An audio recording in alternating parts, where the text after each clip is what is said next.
Hello friends, invertebrate zoology की series में इस वीडियो में हम पढ़ेंगे टीनिया सोलियम। इसी को फीता क्रम कहते हैं। इसका स्वभाव एवं आवास ये रहता कहाँ पर है, इसकी एक्सटर्नल मॉर्फोलॉजी कैसी है, इसका न्यूट्रिशन, रिस्पायरेटरी सिस्टम और रिप्रोडक्शन सिस्टम कैसा है, इसकी लाइफ साइकिल, इन सब के बारे में इस वीडियो में हम पढ़ेंगे। सबसे पहले देख लेते हैं कि ये रहता कहाँ पर है, इसका स्वभाव एवं आवास कैसा है। टीनिया सोलियम का जो आवास है वो दो होस्टों में रहता है। पहला जो होस्ट है वो ह्यूमन बॉडी की स्मॉल इंटेस्टाइन, और जो सेकेंडरी होस्ट है वो है पिग यानी कि सुअर। देखने पे ये फीते के समान लंबा होता है, शरीर फीते की भांति लंबा होता है इसका। और ये एक प्रकार से डाइजेनेटिक द्विपोषी परजीवी है। इसका वयस्क अपने मुख्य परपोषी मनुष्य की छोटी आंत में रहता है, जहां यह अपने इसको लैक्स द्वारा आंत्र की म्यूकोसा से चिपका रहता है और वहीं पे सक करता रहता है। इसकी जो लार्वा अवस्था है वो मध्यस्थ परपोषी इंटरमीडिएट होस्ट सुअर में पाई जाती है। इसके बाद शरीर के भाग, टीनिया सोलियम का शरीर के भाग को तीन भागों में डिवाइड कर सकते हैं। कौन कौन से? स्कोलेक्स, नेक और स्ट्रोबिला। जो शंकु के आकार का ये ऊपर का भाग है ये कहलाएगा स्कोलेक्स, ये कहलाएगा स्कोलेक्स। और जो सबसे ऊपर का भाग है ये है रोस्टेलम, और रोस्टेलम के चारों तरफ जो हम ये देख रहे हैं पिंक पिंक, ये हुक्स हैं, और ये 22 से 32 वक्रित हुक रहते हैं। जो रोस्टेलम है वो 22 से 32 वक्रित हुकों द्वारा सुसज्जित रहता है, सज्जित रहता है। ये हुक इसके आधार के चारों ओर दो पंक्तियों में व्यवस्थित रहते हैं। इसको लेक्स के सबसे चौड़े भाग, ये जो इसका चौड़ा भाग है, यहाँ पर चार अर्धगोलाकार सकर्स होते हैं। हम देख रहे हैं 1, 2, 3 और ये चार क्या है? ये सकर्स हैं, चूसते रहते हैं ये।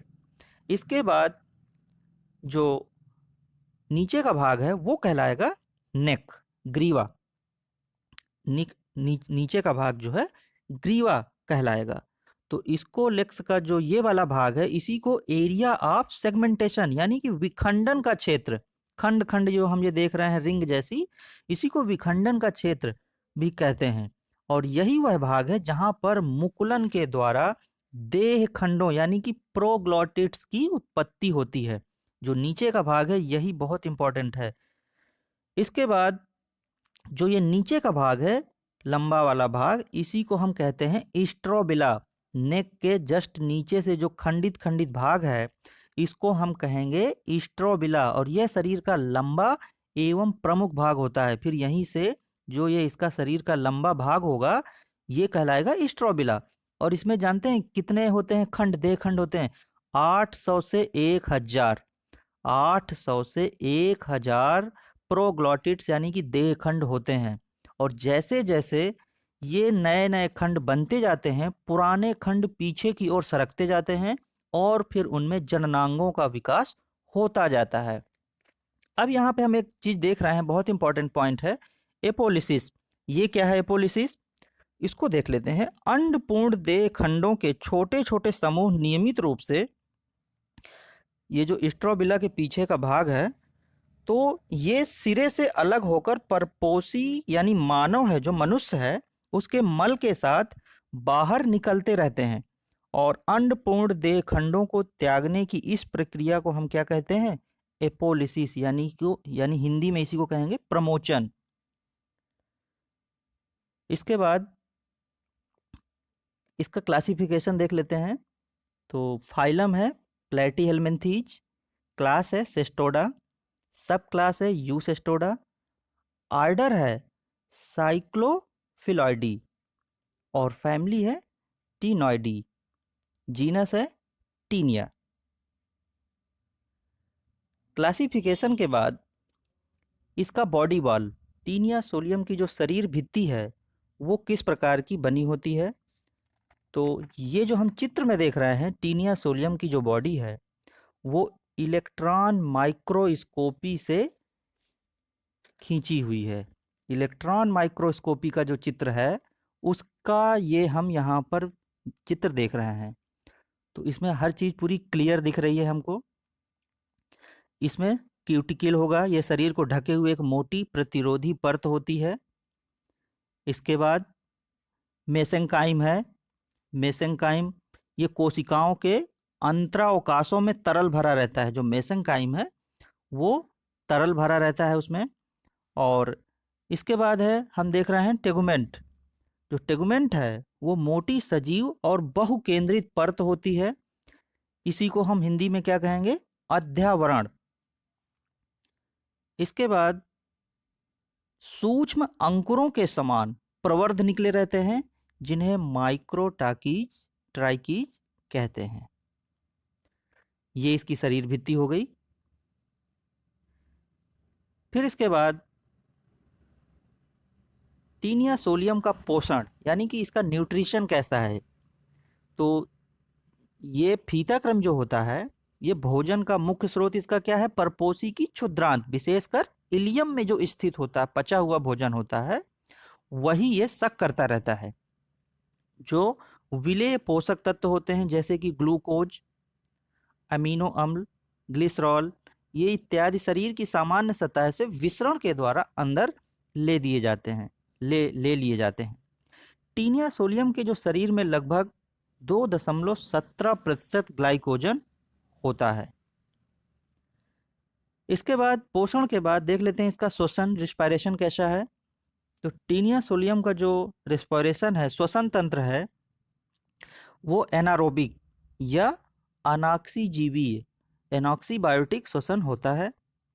और ग्लाइकोजन जो इसका मुख्य संचित भोजन और ऊर्जा का स्रोत है, वो ग्लाइकोलिसिस होता है और उसके फलस्वरूप कार्बन डाइऑक्साइड और वसा अम्ल बनते हैं। श्वसन के बाद इसका उत्सर्जी तंत्र देख लेते हैं, एक्सक्रेटरी सिस्टम। इस तंत्र में पार्श्वीय अनुदैर्ध्य नालें, द्वितीय नालें, कोशिकाएं और ज्वाला कोशिकाएं होती हैं।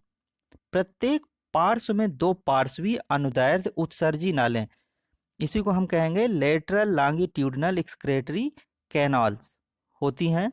और ये नालें पूरी स्ट्रोबिला में फैल जाती हैं। फिर इसके बाद जो नेफ्रीडियल है, नेफ्रीडियल प्लेक्सस, ये देख रहे हैं हम लोग, नेफ्रीडियल प्लेक्सस द्वारा एक दूसरे से जुड़ी रहती हैं।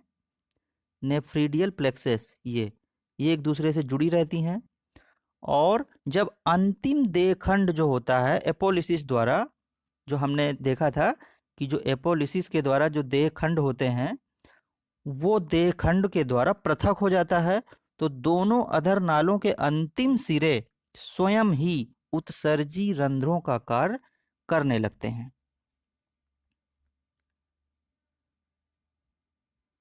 उत्सर्जी तंत्र के बाद देखते हैं इसका जनन तंत्र, रिप्रोडक्टिव सिस्टम। टीनिया सोलियम का रिप्रोडक्टिव सिस्टम ये बहुत इंपॉर्टेंट है। इसमें मेल रिप्रोडक्टिव सिस्टम और फीमेल रिप्रोडक्टिव सिस्टम दोनों हैं। फीताक्रम उभय लिंगी होते हैं, मोस्ट इंपॉर्टेंट पॉइंट है एग्जाम की दृष्टि से। फीताक्रमी उभय लिंगी होते हैं और मैच्योर होने पर प्रत्येक देहखंड में मेल एवं फीमेल जो इसके ऑर्गन्स हैं, उनका एक पूरा सेट होता है, यानी कि मेल और फीमेल दोनों का एक पूरा सेट होता है। और ये जो जननांग हैं वो मेसेंकाइम से बनते हैं और उसी के अंदर धंसे रहते हैं। पहले 100 से 150 देहखंडों में केवल नर जननांग बनेंगे, मेल, और जबकि शेष में दोनों जननांग होते हैं। यानी कि पहले जो 100 से 150 इसकी प्रोग्लॉटेड होंगे, देहखंड होंगे, उनमें केवल मेल ऑर्गन्स ही बनेंगे। और फिर इसके बाद जो शेष प्रीग्लॉटेड होते हैं उसमें दोनों जननांग होते हैं। तो मेल रिप्रोडक्टिव जो सिस्टम है वो असंख्य छोटे छोटे गोलाकार टेस्टीज ऊपरी सतह के निकट मेसेंकाइम में बिखरे रहते हैं। जो टेस्टीज हैं ये हम देख रहे हैं, ये छोटे छोटे गोलाकार ऊपरी सतह के निकट मेसेंकाइम में बिखरे रहते हैं। और एक अति महीन जो नली होती है उसको शुक्रवाहिका कहते हैं, वैस इफ्रेंस वो निकलती है।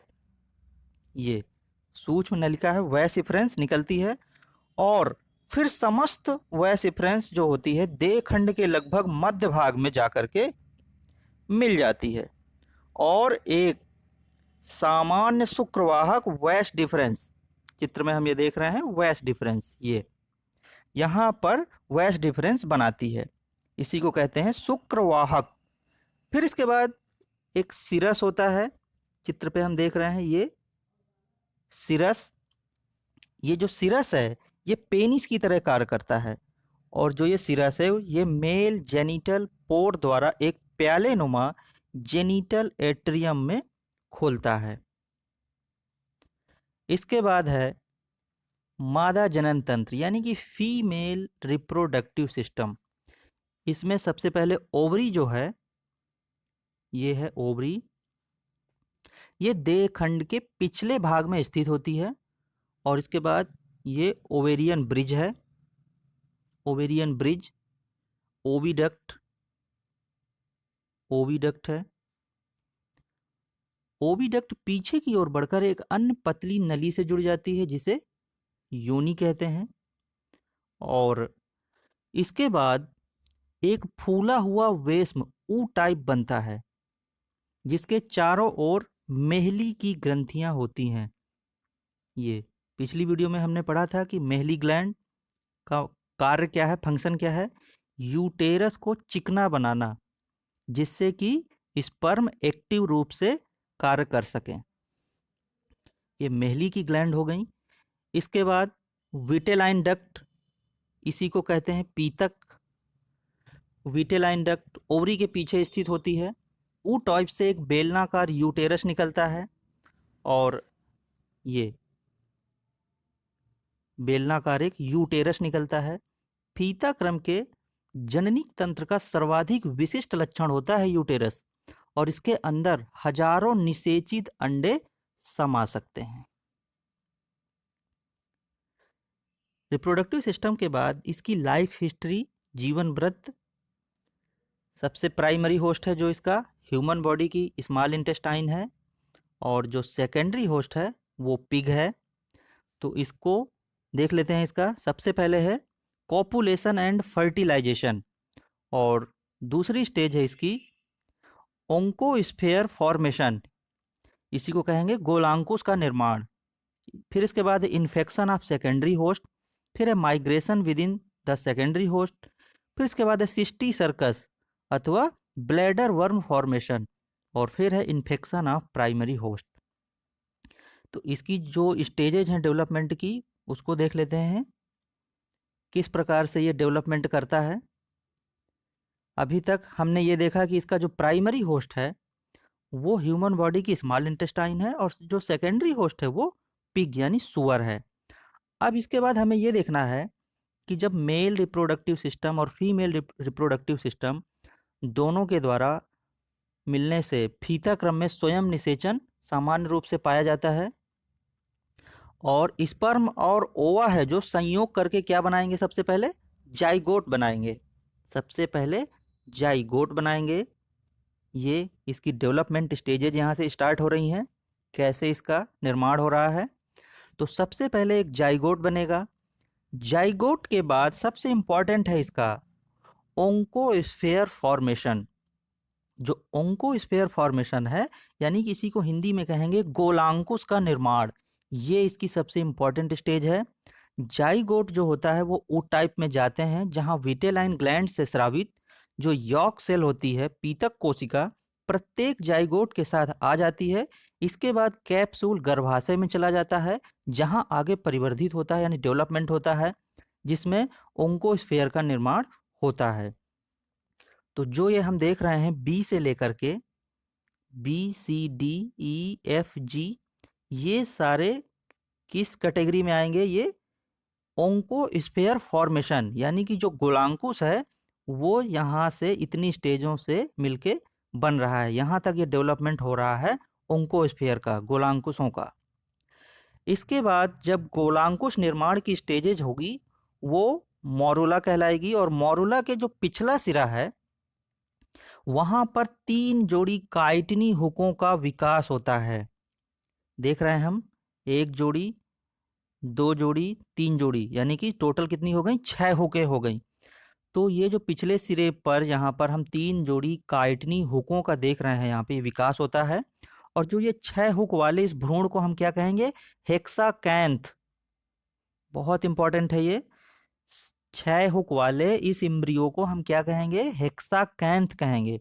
और हेक्साकैंथ ही जो मेन गोलांकुश है वो कहलाएगा। हेक्साकैंथ ही गोलांकुश यानी कि ओंकोस्फेयर कहलाता है। इसके बाद जब गोलांकुश का निर्माण हो जाएगा, फिर स्ट्रोबिला के जो पश्च सिरा होता है वहां पर अंडपूर्ण देह खंड प्रमोचन के द्वारा, एपोलिसिस मैंने बताया था कि जो जो ये नीचे के खंड होते हैं वो सरकते जाते हैं एपोलिसिस के द्वारा, मानव के ह्यूमन के मल के साथ। तो देह खंड है जो प्रमोचन के द्वारा, एपोलिसिस के द्वारा 4 या 5 के समूह में पृथक होकर के परपोषी के मल के साथ बाहर चले आते हैं। और फिर इसके बाद जो ओंकोस्फेयर होते हैं, जो ये गोलांकुश, वो स्वतंत्र हो जाते हैं। ये हम देखिए, ये है यहाँ पे गोलांकुश, ये स्वतंत्र हो जाते हैं। और फिर द्वितीय परपोषी इन गोलांकुशों को खाकर ही संक्रमण प्राप्त करता है। ह्यूमन बॉडी में जब ये सिस्टी सर्कस लार्वा यहाँ से ह्यूमन के मल के द्वारा ये पिग सुअर इसको खाएगा, तो फिर इसके बाद यहाँ पे जो निर्माण हो रहा है हेक्साकैंथ का, और हेक्साकैंथ के बाद फिर जो सिस्टी सर्कस के धब्बे होंगे वो इसके पूरे शरीर में डिस्ट्रीब्यूट हो जाते हैं। कैसे? देखते हैं। तो स्वतंत्र हो जाते हैं। फिर इसके बाद द्वितीय परपोषी इन गोलांकुशों को खाकर ही संक्रमण प्राप्त करता है। इसके बाद है द्वितीय परपोषी अंदर के प्रवास। इसका प्रवास कैसे रहता है? पिग के अंदर। अब यहां से देखिए, पिग के अंदर स्टार्ट हो गया इसका डेवलपमेंट। तो द्वितीय परपोषी के आमाशय में पहुंचकर अब जो ये हेक्साकैंथ है ये कहां पहुंच गया? द्वितीय परपोषी के अंदर पहुंच गया, ये आमाशय में इसके पहुंच गया। तो वहां पर पहुंचकर हेक्साकैंथ एक्टिव हो जाता है, सक्रिय हो जाता है, और फिर यकृत निवाहिका सिरा से होकर के कहां पहुंच जाएगा? लीवर में पहुंच जाएगा। इस पिग के अंदर, आमाशय के अंदर, फिर लीवर में पहुंच जाएगा। और फिर लीवर के द्वारा कहां पर पहुंच जाएगा? धमनी तंत्र में, हृदय में प्रवेश करेगा, और हृदय से प्रवेश करके धमनी तंत्र में प्रवेश कर जाएगा। और फिर धमनी तंत्र में प्रवेश करके वह ऐच्छिक पेशियों में पहुंचकर स्थापित हो जाता है, और फिर ब्लैडर वर्म या सिस्टी सर्कस में परिवर्धित हो जाता है। ठीक है। तो जो ये हेक्साकैंथ है ये फिर आगे डेवलपमेंट करके ये सिस्टी सर्कस, ये जो हैं आगे की जो स्टेजेज, ये आकृतियां जो बनी हुई हैं, ये हैं इसकी सिस्टी सर्कस, जो कि डेवलपमेंट की आगे की स्टेजेज हैं। फिर इसके बाद जब सिस्टी सर्कस की स्टेज में डेवलपमेंट होगा इसका, तो इसका निर्माण कैसे होगा? तो जो इसकी हुक विहीन हेक्साकैंथ परपोषी होती हैं, इसके बाद जो ये जो हेक्साकैंथ है, जब ये आमाशय के अंदर, पिग के अंदर पहुंच जाएगा, फिर इसके जो हुक्स हैं ये विलुप्त हो जाएंगे, और परपोषी के ऊतकों से पोषण द्रव का अवशोषण करता हुआ परिमाण में बढ़कर, यानी कि आकृति में बढ़ जाएगा, और फिर ब्लैडर वर्म में परिवर्तित हो जाएगा। ब्लैडर वर्म में परिवर्तित हो जाएगा। ये जो हम चीज देख रहे हैं ये ब्लैडर है, ब्लैडर वर्म में परिवर्तित हो जाएगा। और एक सिस्टी सर्कस केवल उसी दशा में वयस्क फीता क्रम में परिवर्तित हो पाता है जब वह मनुष्य परपोषी द्वारा अंतर्ग्रहित कर लिया जाता है। देखिए यहाँ पर एक मेन इंपॉर्टेंट पॉइंट है कि जब ये ओंकोस्फेयर है, जो ये हेक्सांथ है, वो यहाँ से मनुष्य के द्वारा, जब सुअर का मांस है, सुअर के मांस को मनुष्य खाएगा, तो वहां पे ये इसके जो सिस्टी सर्कस हैं उसके धब्बे होते हैं, वो मनुष्य परपोषी द्वारा अंतर्ग्रहित कर लिया जाता है। अब यहाँ पे एक और इम्पॉर्टेंट चीज है, हम यहाँ पे देख रहे हैं, आप चित्र में देख रहे हैं, ये मिजली पार्क, मिजली पॉर्क देख रहे हैं, इसको क्या कहेंगे? पॉर्क माने सुअर का मांस। और ये जो मिजली नाम दिया गया है, इसको क्यों नाम इसको दिया गया है? क्योंकि सुअर के जो ये मांस होता है उसमें सिस्टी सर्कस के धब्बे होते हैं। ये जो देख रहे हैं हम पीले पीले से, ये सिस्टी सर्कस के जो धब्बे होते हैं, इस कारण से इसको क्या कहते हैं? मिजली पॉर्क, यानी कि सुअर का मांस। और 1 किलोग्राम मिजली सुअर मांस में 500 या इससे भी अधिक सिस्टी सर्कस हो सकते हैं। ठीक है, 1 किलोग्राम अगर हम सुअर का मांस मतलब कोई भी खाता है, लेता है, तो उसमें 500 या उससे भी अधिक सिस्टी सर्कस हो सकते हैं। फिर इसके बाद प्राथमिक परपोषी में संक्रमण कैसे होता है, इन्फेक्शन ऑफ प्राइमरी होस्ट। जब इसके पूरे शरीर में, मैंने बताया एक बार और समझ लीजिए, कि जब सुअर के आमाशय में पहुंच जाता है गोलांकुश, तो इसके पूरे शरीर में फैल जाता है। पहले आमाशय में पहुंचेगा, फिर इसके लीवर में पहुंचेगा, फिर हृदय में, और फिर धमनी तंत्र में होते हुए इसके पूरे आई और इसके पूरे ब्रेन, पूरे बॉडी में फैल जाता है। तो इसी के अनुसार जब इसके पूरे शरीर पे फैल जाता है, तो जब इसका मांस खाएगा आदमी, तो इसके ये जो सिस्टी सर्कस के धब्बे हैं, ये इसके शरीर के अंदर मनुष्य की आंत में चले जाते हैं। और जो अधपका मांस है, मिजली का सुअर मांस है, उसको खाने से मानव परपोषी में इसका संक्रमण हो जाएगा और 10 से 12 सप्ताह के अंदर जो परजीवी है अपना वयस्क रूप प्राप्त कर लेता है। फिर इसके अंदर ये सिस्टी सर्कस है जो, ये 10 से 12 सप्ताह के अंदर परजीवी अपना वयस्क रूप प्राप्त कर लेता है, एडल्ट रूप, और इसमें एपोलिसिस के लिए अंडपूर्ण देहखंड तैयार हो जाते हैं। फिर इसके बाद फिर वही स्टेज चालू हो जाती है, मनुष्य के मल से फिर इसके जो खंडपूर्ण एपोलिसिस हैं वो फिर बाहर आ जाते हैं और फिर से वही प्रक्रिया चालू हो जाती है। इस तरह से पूरी एक लाइफ साइकिल चलती है इसकी, टीनिया सोलियम की। इसके बाद देख लेते हैं कि इसका रोग होता है कैसे। मनुष्य, वयस्क फीताकृमि और सिस्टी सर्कस दोनों का शिकार हो सकता है। इनमें से पहले के प्रभाव को टीनियसिस और दूसरे के प्रभाव को क्या कहते हैं, सिस्टी सर्कोसिस कहते हैं। तो जो पहला प्रभाव है टीनियसिस, उसके लक्षण क्या है, सिम्टम क्या है? उदर पीड़ा, पेट दर्द, बार बार उल्टी आना, रुधिरहीनता, बदहजमी, इस प्रकार के जब सिम्टम्स हैं तो उसको टीनियसिस के लक्षण है वो। सिस्टी सर्कोसिस के लक्षण कैसे हैं, सिम्टम्स कैसे हैं? लीवर, आई, ब्रेन, मस्तिष्क में ऊतक क्षय यानी कि नेक्रोसिस, और इस रोगी के मिर्गी के रोगी की भांति व्यवहार करने लगता है। जो रोगी है मिर्गी की रोगी, हिस्टीरिया के रोगी की भांति व्यवहार करता है। इसके बाद इसकी दवा कौन कौन सी है? चिकित्सा, एंटी हेलमिंथ मेडिसिन लेनी चाहिए, कैमोकिन, कार्बन टेट्राक्लोराइड, एस्पीडियम, डाइक्लोरोफेन, इस प्रकार की जो एंटी हेलमिंथ मेडिसिन है वो लेनी चाहिए। तो फ्रेंड्स, बायोलॉजी की नेक्स्ट वीडियो क्लास पढ़ने के लिए चैनल को सब्सक्राइब कर लीजिए और जो बेल आइकन है उसके सिंबल पर क्लिक कर लीजिए, जिससे समय से वीडियो का नोटिफिकेशन आपको मिलता रहे।